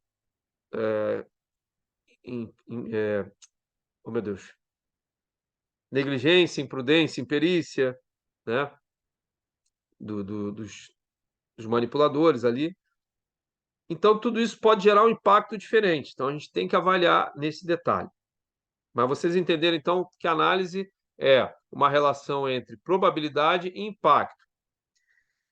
O número 4, a gente vai, tudo é na sequência. Então, a gente vai avaliar o que no número 3 a gente levantou. Então, por exemplo, se eu analisei que a probabilidade é 4, estou dando exemplos, tá? E o impacto é baixo, é 2. Então, eu vou multiplicar, vai dar 8. 4 vezes 2, 8. A avaliação vai ser a partir dessa resultante, desta multiplicação entre o número de 1 a 5 para a probabilidade, vezes o número de 1 a 5 para impacto. Então, você vai ter ali possibilidade de ter menor 1 em 1, então vai ter uma uma avaliação 1, ou maior que todas vai ser 5 e 5 vai ter uma avaliação 25. Qual é a importância desta continha, né, dessa multiplicação? É você ver uma coisa chamada apetite de risco, que você vai se dispor a trabalhar. Se o teu apetite de risco for mais alto, você vai trabalhar sob condições arriscadas, sem pagar um seguro tão alto, sem prometer uma entrega, a depender do que for o risco, né, com atraso, por exemplo, ou sem incidente. Ou não, se o seu apetite for muito baixo, você vai ter tratamentos, que daí é o próximo passo, diferente. Então, um exemplo prático aqui lá no Rio de Janeiro, que é um risco muito recorrente, é roubo/furto de cargas. Coisa que a gente aqui também no Rio Grande do Sul tem bastante, tá? Dependendo da região do estado, aqui em Porto Alegre também, dependendo do bairro, a gente tem problemas sérios com isso. E quanto maior for a análise de risco, mais caro vai ser o seguro. E o seguro, depois do custo do combustível, falando aqui do modal rodoviário, é um dos itens, se não o segundo item mais agregador de custos no transporte. Então, esse número 3 e número 4, eles têm uma relevância muito grande, não só na parte prática, como qual é a probabilidade, aí você vai tentar reduzir essa probabilidade, porque risco não é uma coisa boa. Quais são os impactos, você vai tentar reduzir os impactos, que não é uma coisa boa. Mas, além disso, você também tem consequências para fins de seguro, por exemplo, para fins daquilo que você pode prometer de nível de serviço. Porque há empresas que buscam se diferenciar no mercado, eventualmente por uma entrega mais rápida, uma entrega mais segura, um nível de atendimento melhor. Então, quando você diz que tu se diferencia no mercado porque o teu atendimento é melhor, qual é o risco que tem? Seu atendimento não ser tão bom assim, mas como é que é esse risco de o atendimento não ser tão bom? A capacitação do recurso humano, a tecnologia da informação que está ali não está suportando. Então, você tem, por exemplo, às vezes, dificuldade de... Quem é que nunca ligou aí para um call center? Quem é que nunca acessou online um atendimento, um help desk, e foi atendido por um bot? O que é um bot? Um robô, um WhatsApp daqueles automáticos que não resolvia o problema, te dava uma lista de coisas. Ah, dependendo do assunto, diz que um, diz que dois, e ficava naquele looping ali e não conseguia resolver. Não sei vocês, mas eu sou daquele que quando liga, eu quero falar com alguém. Pode me chamar de velho, mas dificilmente o bot, né, o robô ali, vai resolver no mesmo nível e rápido como uma pessoa. Ah, mas por que tem bot? Porque é muito mais barato, é muito mais controlável, é muito mais gerenciável. Depois você consegue fazer balanços melhores, né? Quantos atendimentos foram para tais fenômenos, tais riscos, e aí você começa, enquanto gestor, gestora, a ter uma melhor noção do que estão reclamando, por exemplo, no caso de help desk, né, de saque. Tá, então, o 3 e o 4 tem essa importância. Agora, o 5, tratamento. E aí, embaixo do 5 tem ali as formas de tratar. Então, você, no número 1, identifica o risco, no 2, classifica, no 3, analisa, no 4, avalia, e aí no 5 você vai tratar. Quais são as formas de tratamento? Então, você nega o risco, você mitiga o risco, você mantém o risco ou você compartilha o risco. Vamos explicar cada um deles. O negar. O que é o negar? É você não aceitar aquele risco. Então, por exemplo, chuva. Aí você vai me dizer, pô, Capé, como é que você vai fazer? Vai botar uma rolha nas nuvens para não cair água? Não, eu vou negar que a chuva vai ser um risco para a minha operação. Como é que eu vou fazer isso? Não sei. Vou botar guarda-chuva no caminhão? Vou, vou desenvolver uma tecnologia de shield, de escudo, que nem a do Thor, que não caía chuva em cima dele? Não sei. Eu vou andar por regiões que são cobertas? Eu estou falando coisas aqui que podem parecer absurdas, mas não são à medida que a gente entende que faz diferença e vale a pena investir. O próprio guarda-chuva é um exemplo. Eu, como todo bom velho, ando com guarda-chuva sempre. Aí você vai me dizer, pô, mas tu tá carregando na minha mochila, né? Aí você vai dizer assim, mas você carrega esse peso sempre. Sim, carrego. É um peso que eu posso carregar, além de todas as tralhas que eu carrego na mochila. Note, comida, remédio, fio disso, fio daquilo, pastinha, etc, etc. Botam que minhas filhas penduram, tudo. Além disso, o guarda-chuva do lado. Aí tem um detalhe. Então, para caber na minha mochila, o guarda-chuva já não pode ser aquele gigante. Tem que ser daqueles retráteis. Aí já começa a ficar mais caro o negócio. Essa coisa do peso, vocês podem achar que é bobagem, mas à medida que você tem um troço que pesa 1 quilo nas costas para tu andar 1 minuto, 2 minutos, é uma coisa. Se tu vai andar 10, aquele 1 quilinho ali já começa a pesar mais. Então a gente tem que avaliar isso também. Às vezes a gente tem muitas dores no corpo sem avaliar essas pequenas coisas que a gente carrega. Mas o negar o risco é o seguinte: não, eu não quero me molhar. Eu não aceito me molhar. Então eu nego que chuva para mim é um problema. Então, assumindo que o guarda-chuva resolva esse problema, que a gente sabe que nem sempre resolve, eu tenho sempre que estar com guarda-chuva.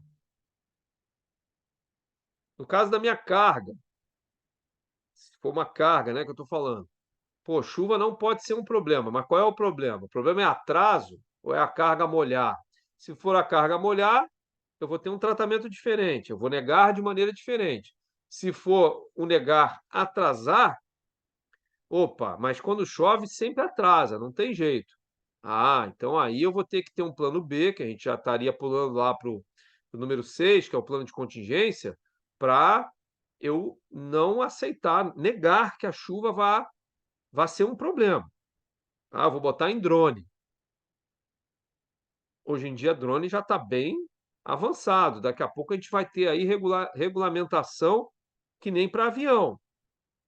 Faixas de voo, que é assim que se regulamenta os voos comerciais, por faixas, por altura. É o tráfego aéreo, né? Então a gente daqui a pouco também vai ter isso. Eu, se eu não me engano, acho que em Nova York, em alguns países, em Estocolmo, já tem isso, tá? Não sei se está em fase de teste, mas hoje drone é uma realidade, já é uma realidade muito presente, aplicada em muitos negócios. E teleentrega também. Tá? O negar, então, não, eu não aceito esse risco. Esse risco ele existe, mas o meu tratamento é não deixar ele impactar. Então, eu nego. Mitigar. Mitigar o que significa mitigar? Falem para mim.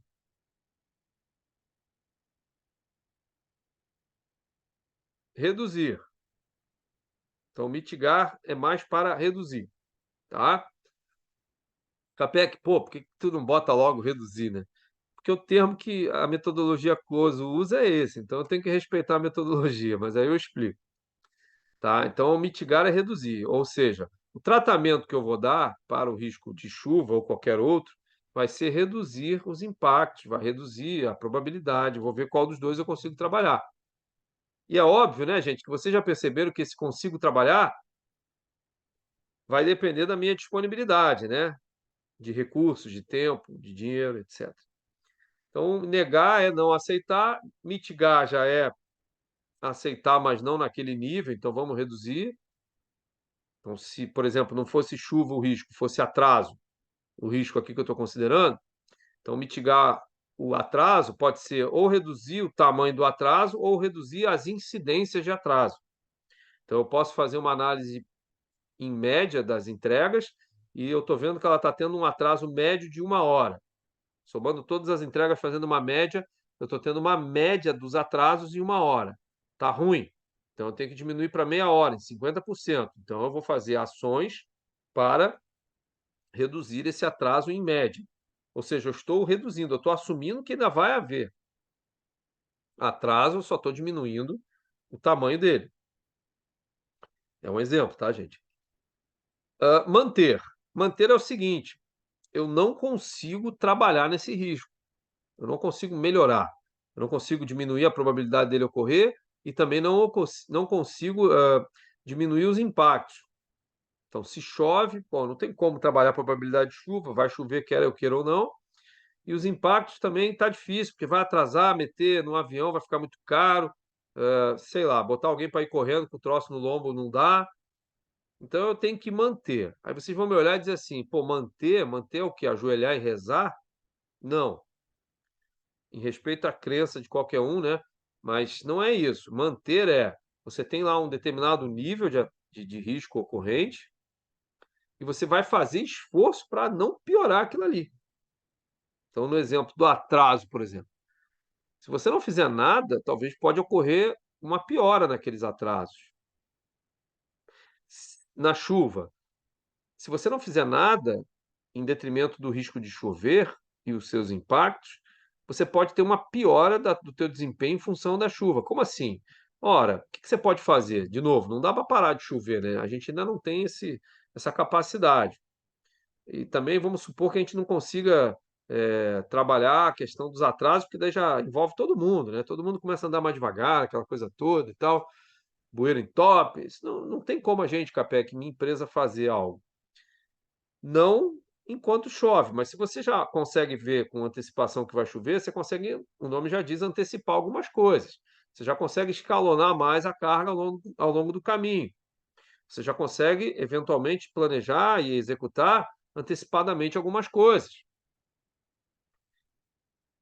A gente não faz isso na nossa logística interna em casa. Para o dia seguinte, você já no meio que dá uma olhada na tua roupa que tu vai usar, já meio que já não deixa ela pronta. Tem uns mais perfeccionistas e outros já deixa a roupa no meio do caminho, que nem em desenho, que tu vai acordando, já vai de olho fechado já se montando. Eu sou um que faço a barba hoje, tem que fazer barba todo dia, né? Praticamente de olho fechado, já vai no automático. E não me corto. Roupa, eu vou botando ali, na sequência da cama. Já sei o caminho que eu vou fazer, já vou pegando, tal, já vou no automático, mas para isso na noite anterior eu já preparei. Aí você vai olhando, pô, não tá boa, tá amassada, não tá, e tal coisa. Então isso tudo, você está fazendo um trabalho para manter o quê? Para manter o teu horário, que tu quer dormir mais. Tu não quer atrasar, você quer dormir mais. Então você tem que otimizar aquelas coisas que você consegue otimizar em prol do seu sono. Se for esse o objetivo, né, claro. Ah, mas vai chover no dia, então eu tenho que sair mais cedo, porque vai atrasar. Então, negar, mitigar, manter e compartilhar. Compartilhar é o seguinte: então, tu tem uma relação com um stakeholder qualquer e tem um risco ali. Podemos continuar com o exemplo da chuva, que vai impactar, tem uma probabilidade de ocorrer e vai impactar, quer queiramos ou não. Mas eu não estou conseguindo negar, não estou conseguindo mitigar, minha empresa, né? Não estou conseguindo fazer esforço para manter, fica variável. Então, eu vou compartilhar esse risco com o meu parceiro, seja ele prestador de serviço, seja ele consumidor, seja ele fornecedor. Então, normalmente, em logística, o que a gente faz com o fornecedor? A gente compartilha os riscos, a gente fala para eles, ó, esse nível de atraso de carga aqui está ruim. Ah, mas está chovendo muito e tal. Então, a gente tem que dividir responsabilidade. Claro que isso tudo não é no amor, isso tudo você tem que botar no contrato. Vocês conferiram o número da legislação ali para ver se estava certo? 10.406, Código de Defesa do Consumidor. Então, lá você tem como dispositivo legal para você compartilhar a responsabilidade. E aí, beleza. Vamos fazer uma comparação aqui entre essas quatro formas de tratamento, tá? Qual dessas, eu vou perguntar para vocês, dentre negar, mitigar, manter, compartilhar, qual dessas vocês acham que seria o melhor tratamento?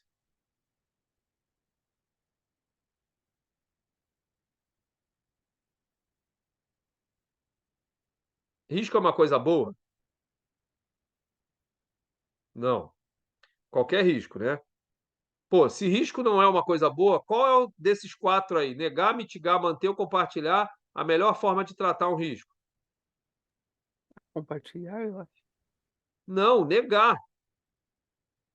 É você não se submeter ao risco. É você não reduzir ao máximo a probabilidade daquele risco ocorrer o fenômeno existe, tá? Mas aí você vai trabalhar a probabilidade e também trabalhar os impactos. Eu vou dar um exemplo mais operacional, Rodrigo, da logística, tá? O próprio o atraso não, vou falar aqui é inconformidade de carga, de conferência, tá? Então você faz um pedido, bota uma ordem de compra, 1.000 itens de tal especificação, cor, tamanho, peso, sei lá, e aí uma hora aqueles itens vão chegar, aqueles 1.000, né? Naturalmente, o que a gente faz? A gente confere. Pergunto para vocês. Vocês devem conferir alguma coisa quando compram também, né? Estou falando no nível empresarial. Eu pergunto, vocês conferem 100% da carga ou uma amostra? Qual o tamanho? Por quê? Falem para mim.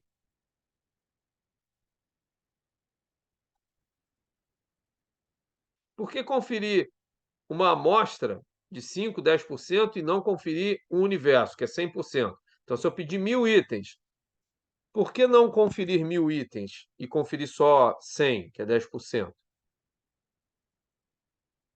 Se é que vocês acham, né? Que é o caso conferir só 10% ou 5%. Não, Capec, tem que conferir os 1.000. Qual é o problema de você conferir 1.000? O tempo. Desperdício, né? De tempo, de pessoas. E não é só o desperdício da operação conferência em si, é o desperdício da produção como um todo que depende daquilo ali. E às vezes até você vai pagar mais para o transportador que vai ficar ali esperando. E aí tu avalia o tempo que você vai demorar, vai denotar também custo de transporte maior.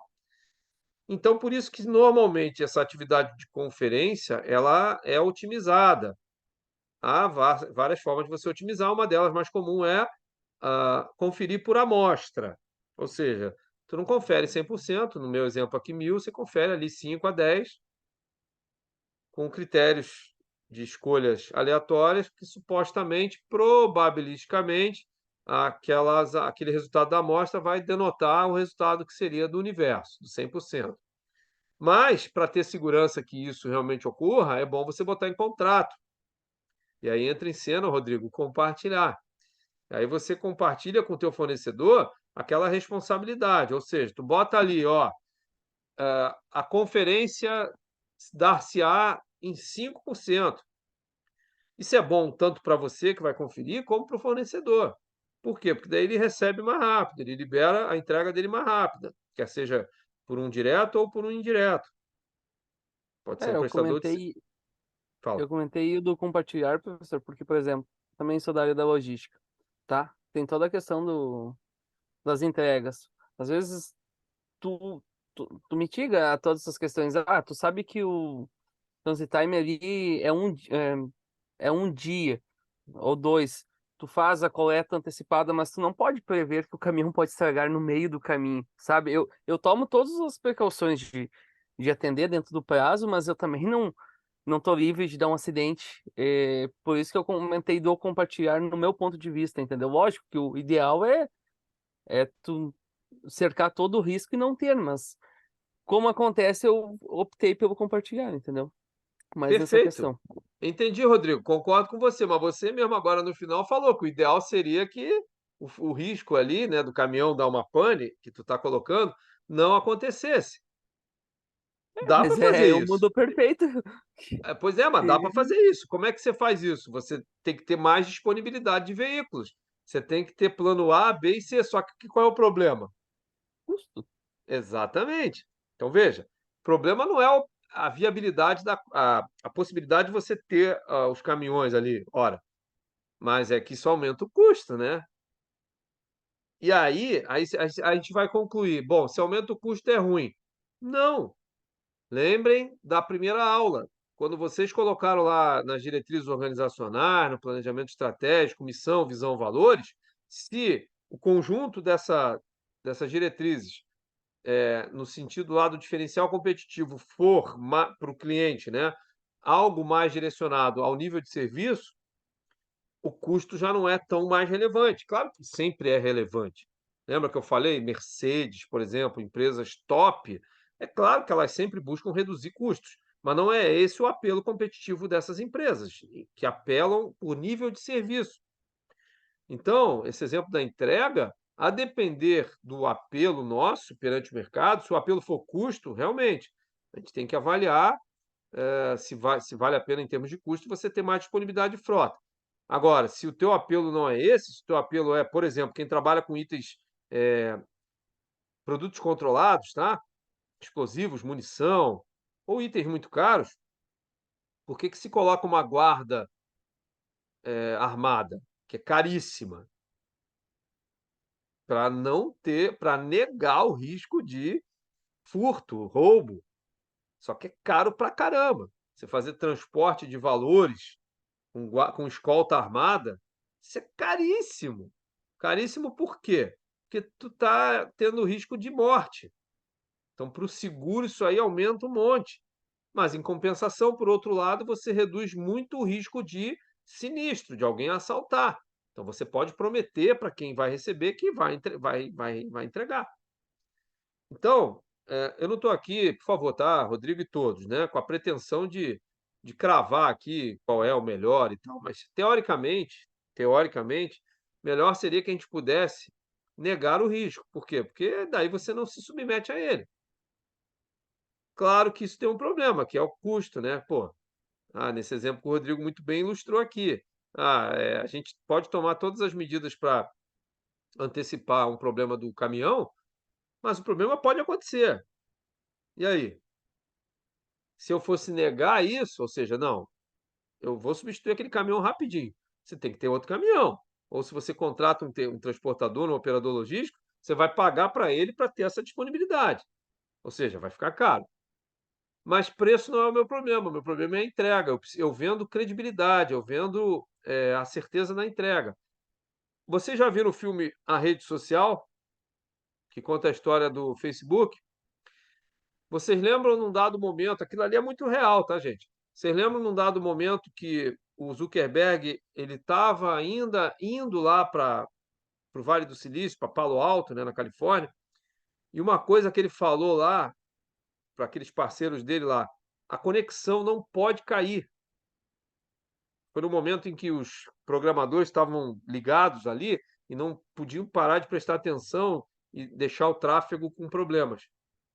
Então, naquele momento, um dos diferenciais competitivos dele, em comparação às redes sociais até então existentes, era não cair. Coisa que no início do filme, ele ainda enquanto aluno, sem pensar no Facebook ainda, ele tinha invadido o sistema lá de Harvard e derrubado. E ele foi chamado a atenção num comitê de ética e tal, e naquele perfil que o Zuckerberg tem, ele, na verdade, ironicamente, estava ironizando, dizendo que estavam ali para agradecer por ele ter mostrado uma fragilidade do sistema, quando na verdade não era isso. Na verdade, ele tinha derrubado e estavam ali para penalizá-lo, e penalizaram ele, né? Então, no caso ali da rede social, ele brigou com um brasileiro lá, com o Eduardo Zavrin, porque numa briga entre eles, o Zavrin foi lá e congelou a conta bancária. Ao congelar a conta bancária, eles não tinham como pagar para manter os provedores. Não mantendo os provedores, eles poderiam cair. Os servidores, desculpa, eles poderiam cair, a rede deles poderia cair. Então, veja, em princípio não tem nada a ver com a rede social. A sacada da rede social era a interação entre as pessoas, que no primeiro momento se deu ali por aquele apelo físico, né? Achar mais bonito, isso e aquilo e tal, mas depois na manifestação dos seus desejos e os interesses e as trocas. Mas por trás disso tudo tinha a rede, o tráfego que tinha que se manter. Então, os tratamentos têm que olhar isso, né? O que se quer com diretrizes organizacionais, que é a primeira aula. E, finalizando o raciocínio, depois que a gente define tudo isso, identifica risco, classifica, analisa, avalia e define como vai tratar, a gente vai jogar isso num plano de contingência, num plano de tratamento, né, de riscos, que normalmente é traduzido numa estrutura aí de um 5W2H. O que é o 5W2H?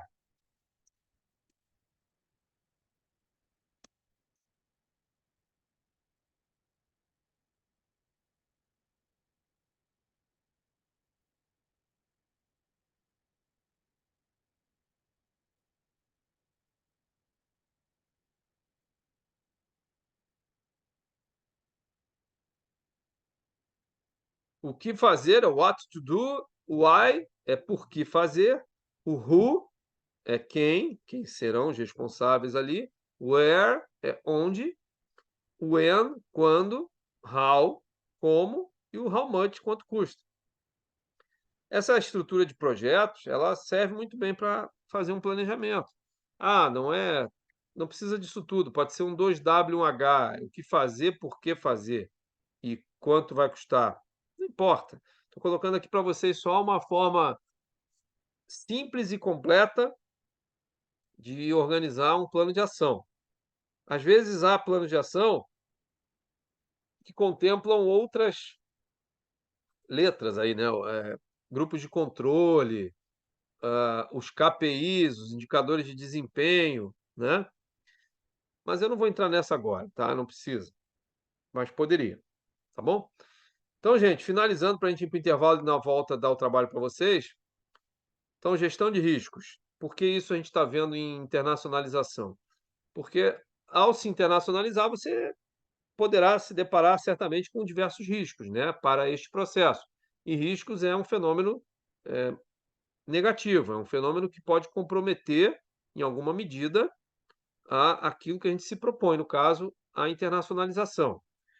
Como é que a gente vai identificar, então, os riscos? A gente vai a partir dos fatores de impacto, logístico, geográfico, político, conectividade de uma maneira mais ampla, todos os fatores que vocês entendem serem importantes, cultural, e cultural também dá para dividir em muitas outras subcategorias.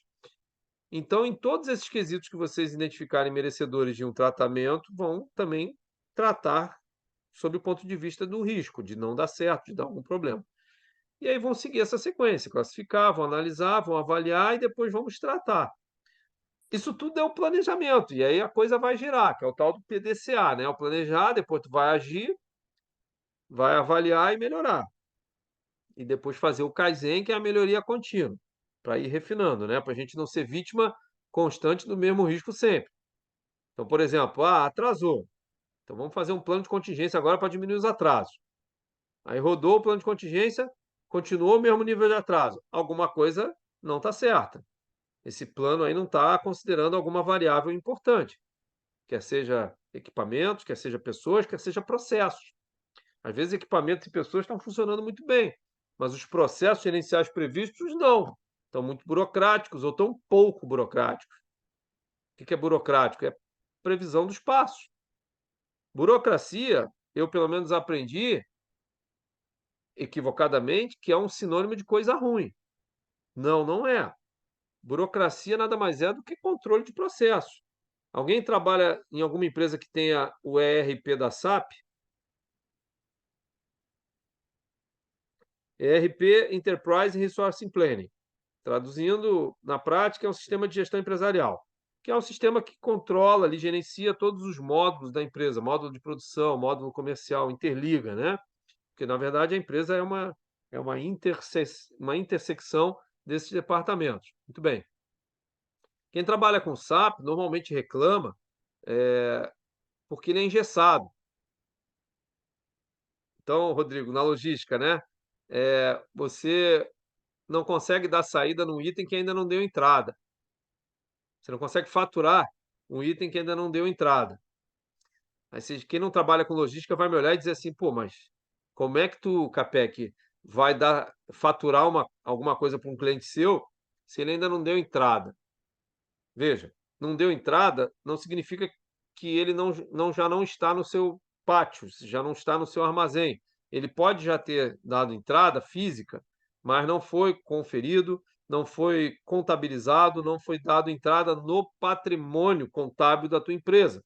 Consequentemente, você não vai conseguir faturar, que significa dar saída daquele patrimônio através de uma nota fiscal de simples remessa ou nota fiscal mesmo eletrônica. O ERP da SAP não deixa fazer isso, o que está certo, inclusive previsão, legalmente falando. Mas na prática, a gente sabe que às vezes a coisa, né, tem que ir e tal. Então, burocracia não é uma coisa ruim, é uma coisa, às vezes, para salvaguardar a correta execução dos processos. Tá bom? Beleza, então, gente? Vamos fazer um intervalo no meu relógio 20h51, 15 minutos, quando for 15 minutos, tá bom? Ou vocês querem mais tempo? Ou menos? 15 minutos, então. 20h52. Quando for 21h07, a gente volta. Tá bem? 21 horas e 7 minutos, a gente volta. Abraço. Eu vou parar, dar uma pausa aqui na gravação. Beleza, moçada? Passado o intervalo, vamos aos trabalhos. E os trabalhos são exatamente. Na verdade, eu vou enxugar alguma coisa aqui. Então, eu vou escrever. Um minuto aqui. Deixa eu pegar aqui e já digitar tudo de uma vez. O que que eu vou pedir para vocês fazerem?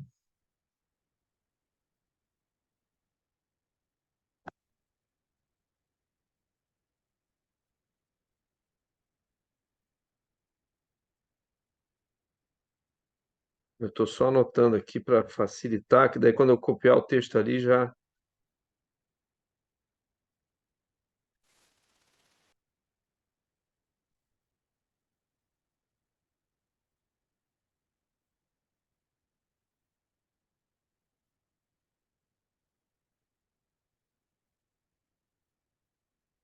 Tá. E aqui eu vou pedir então 2W e 1H, que vai ser o seguinte. Fazer, por que fazer e como fazer. Muito bem. Então vamos nessa. Eu vou copiar aqui e vou colar agora para vocês aqui. Tá aí. Ó, não ficou nada de fora. Puxa vida. Desconsiderem, gente. Eu estava aqui no Word digitando isso e eu botei um risco nos itens que. Ih, ficou tudo furado. Desconsiderem, tá? Só um minutinho. Eu vou apagar e vou deixar só aquilo que realmente eu quero que vocês façam.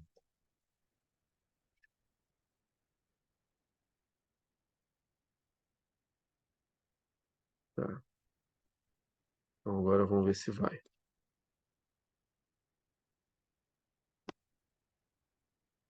Tá certo. Pronto, agora foi. Ó, tá aparecendo número demais, eu vou explicar. Então, são três coisas que eu quero que vocês façam em função desse tema gestão de riscos, tá? Qual é o primeiro passo? Identificar um risco. Então, vocês vão me identificar um risco. Atraso, chuva, mau atendimento, curto-circuito, excesso de beleza, excesso de feiura, não importa. Me identifica o risco e dá uma explicadinha mínima, né? Para a gente poder entender, né? Tá bem? O primeiro, ok? Falem comigo. Não tem que ter nome bonito, não tem que ter beleza na estética, tá? Do risco que vocês vão me apresentar. Pode ser uma explicação feiosa, não interessa. Me diga qual é o risco e explica minimamente, né? Para que risco é esse? O que significa esse risco? Tá. Número 2, tratamento. Então, sobre tratamento, o que eu estou pedindo? Então, a gente viu 4, né? Negar, mitigar, compartilhar e manter. O que eu estou pedindo? Que vocês me selecionem um, apenas um, mas justifique. Então, como assim? O que é justificar?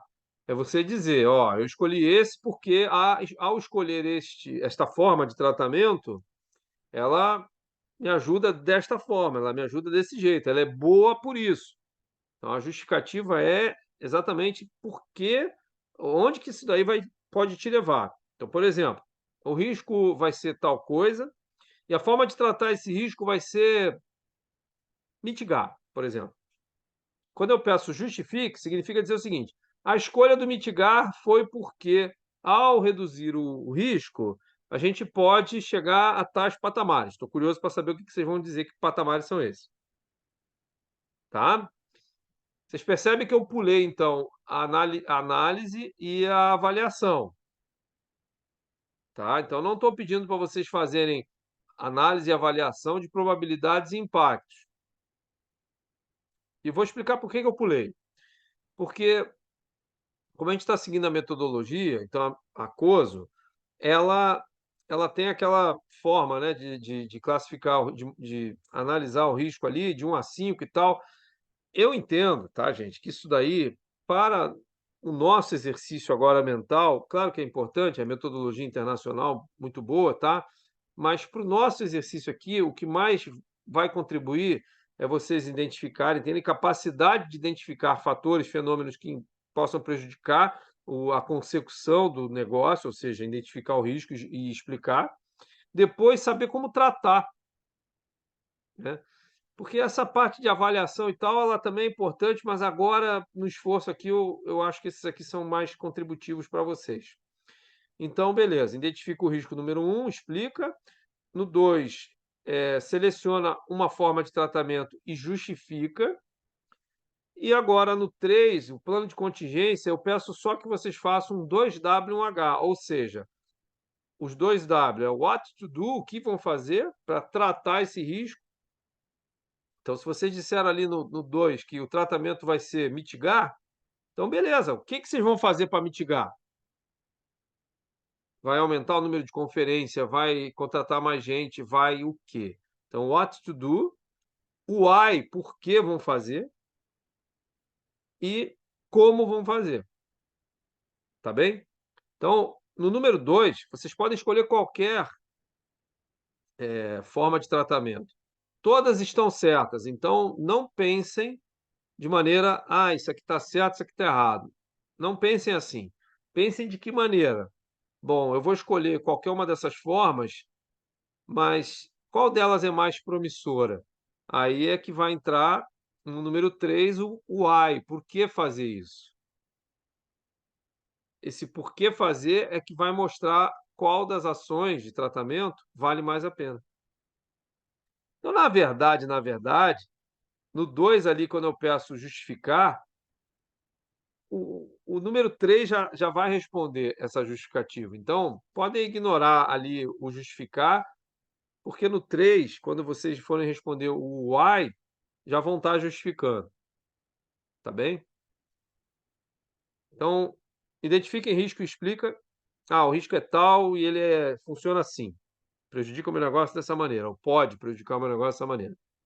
No 2, a forma de tratamento vai ser uma daquelas ali, e aí a justificativa já abarca o que no 3 eu estou pedindo, que é o que vão fazer na prática, né? Porque ali os verbos estão genéricos, né? Negar. Como é que é negar? Negar é o que para vocês na prática? Vai depender da operação. Como é que é mitigar? Mitigar você já falou que é reduzir, tá? Mas na operação de vocês é reduzir o quê? Então, aí no 3, quando vocês estiverem respondendo o que fazer, vão estar dizendo isso. O porquê fazer já vai ser a justificativa, que no 2 eu estou pedindo, e o como fazer na prática, né? A gente vai botar uma pessoa ali para ficar olhando, a gente vai botar agora um controle que não tinha antes, que é assim. Entendam que vocês vão estar propondo uma ação de gestão de riscos para convencer alguém a comprar a ideia de vocês e botar dinheiro nisso.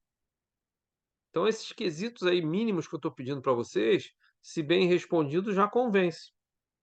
Mas na vida real vão pedir mais detalhes. Detalhes são detalhes. Mas vocês têm que ter capacidade de convencer já na introdução. Atenção, investidores, a gente está internacionalizando aqui, mas tem riscos. Quais são os riscos? O risco é esse, número 1. Nós vamos tratar esse risco desta forma, número 2. E no número 3 vão dizer o que fazer, o que farão, por que que vão fazer isso, porque vai ter que justificar, né, investimento, e de que jeito, como vão fazer. Tá bom? É isso. Moçada, no meu relógio, são 21h16. Eu sei que, de novo, o tempo fica apertado.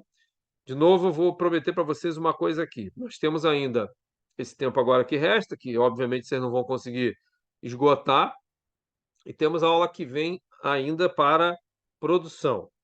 Na aula que vem, que é terça, tá? Próxima, eu vou apresentar para vocês os quesitos de tecnologia ali, principalmente dropshipping, marketplaces e tal, mas não vamos vamos assumir um compromisso aqui que vai ser no máximo em meia hora ali esse tempo. Ou seja, 2 horas e meia vai ser para você da aula, vai ser para vocês produzirem.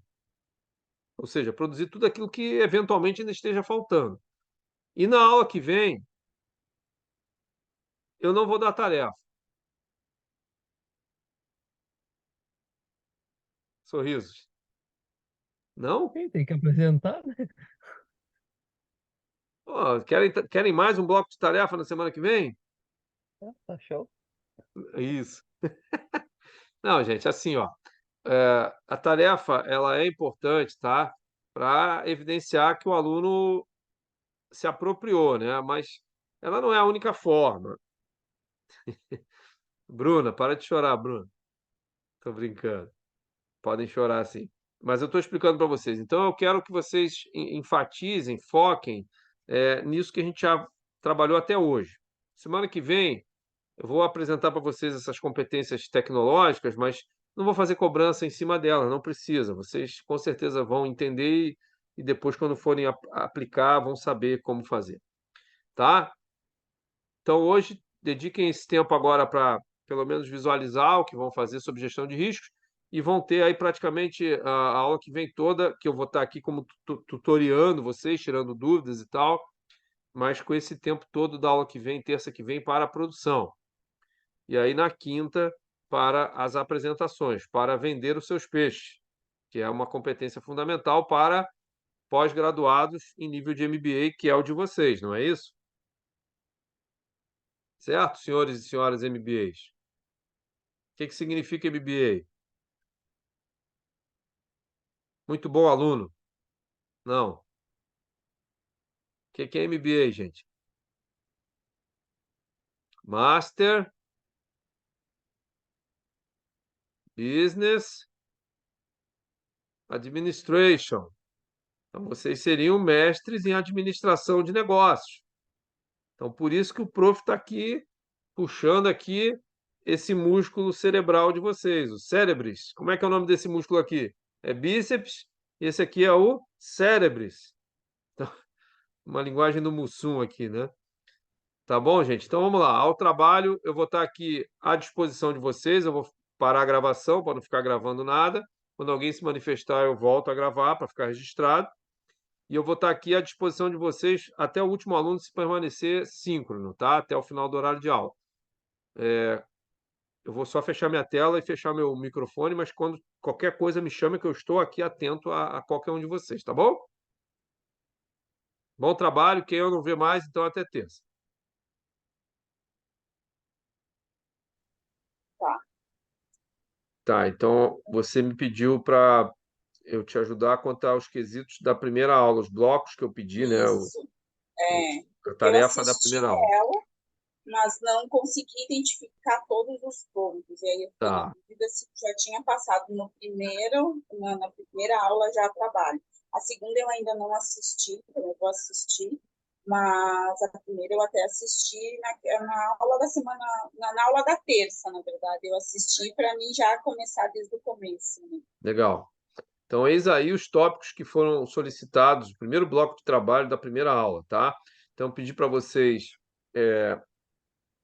apontarem uma missão, uma visão, valores e princípios, pode ser um valor ou um princípio só, né, para simplificar.